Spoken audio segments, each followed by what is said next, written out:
ഇന്ന് നമുക്ക് ഒരു ചിക്കൻ കറി ഉണ്ടാക്കാം. ഇത് ഒരു കോഴി ഫുള്ളില്ല, കുറച്ച് ഫ്രൈ ചെയ്യാൻ എടുത്ത് മാറ്റിയിട്ടുണ്ട്, അതിൻ്റെ ബാക്കിയുണ്ട്. അതിലേക്ക് ഞാൻ ഒരു വലിയ സവാള നീളത്തിലരിഞ്ഞത്, ഒരു തക്കാളി, ഒരു 3 പച്ചമുളക്, പിന്നെ ജിഞ്ചർ ഗാർലിക് പേസ്റ്റ് എടുത്തിരിക്കുന്നത്, പിന്നെ കുറച്ച് കറിവേപ്പിലയും. ഇത്രയും കാര്യങ്ങൾ എടുത്തിട്ടുണ്ട്. ഞാൻ ഒരു ചട്ടി വെച്ചു, ചട്ടിയിലോട്ട് കുറച്ച് എണ്ണ ഒഴിച്ചു. നമ്മുടെ ആവശ്യത്തിനുള്ള എണ്ണ ഒഴിച്ചാൽ മതി കേട്ടോ. കടുകിട്ട് പൊട്ടിയ ശേഷം ഈ അരിഞ്ഞു വെച്ചിരിക്കുന്ന സവാള ഇട്ട് കൊടുക്കുക. സവാള ഒന്ന് ഇളക്കിയിട്ട് ഇട്ടാലും മതി. അടുത്ത പച്ചമുളക് ഞാൻ അതിൻ്റെ കൂടെ തന്നെ എല്ലാം അങ്ങ് ഇടുവാണ്.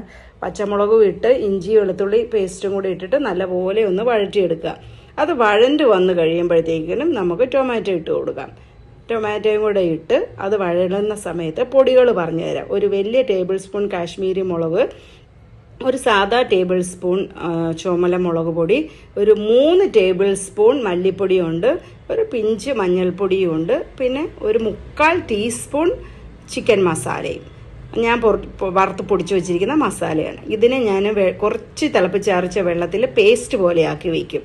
എന്നിട്ട് ഈ തക്കാളിയൊക്കെ നന്നായിട്ട് വഴന്ന ശേഷം അത് ഞാൻ ഈ ചട്ടിയിലോട്ട് ഇട്ട് കൊടുത്ത് ഒരു 2 സെക്കൻഡൊക്കെ ഒന്ന് ഇളക്കി ആ മസാല പാത്രത്തിൽ ഇരുന്നതിൻ്റെ അകത്ത് കുറച്ച് വെള്ളം ഒഴിച്ച് അതും കൂടെയൊക്കെ ഇട്ട് ഒന്ന് ഈ പച്ചമണം മാറാൻ വേണ്ടി ഒന്ന് നല്ലപോലെ ഇളക്കി ഉപ്പൊക്കെ ഇട്ട് കൊടുക്കണം കേട്ടോ. എന്നിട്ട് ഇതെല്ലാം ഇളക്കിയ ശേഷം അതിലോട്ട് ചിക്കൻ ഇട്ട് കൊടുക്കാം. ചിക്കൻ ഇട്ട് കൊടുത്ത് നല്ലപോലെ മിക്സ് ചെയ്ത ശേഷം നമുക്ക് അടച്ചു വെച്ച് ഒരു 20-25 മിനിറ്റ്, അരമണിക്കൂറൊക്കെ എന്തായാലും വേണം ചിക്കൻ വേഗം നമുക്ക് അടച്ചു വെക്കാം. ഇനി ഇതിനകത്ത് വെള്ളം ഒന്നും ഒഴിക്കണ്ട, ചിക്കനിൽ നിന്ന് തന്നെ വെള്ളം ഇറങ്ങും. ഇതൊക്കെ എല്ലാവർക്കും അറിയാവുന്ന കാര്യമാണ്. എന്നിട്ട് നമുക്ക് അടച്ചു വെച്ച് വേവിക്കാം.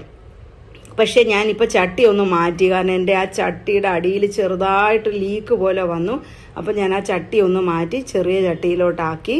അത് കണ്ടോ, ചിക്കനിൽ നിന്ന് ഇറങ്ങിയ വെള്ളമായത്. അപ്പോൾ ഓൾമോസ്റ്റ് ഒക്കെ വെന്തിട്ടുണ്ട്.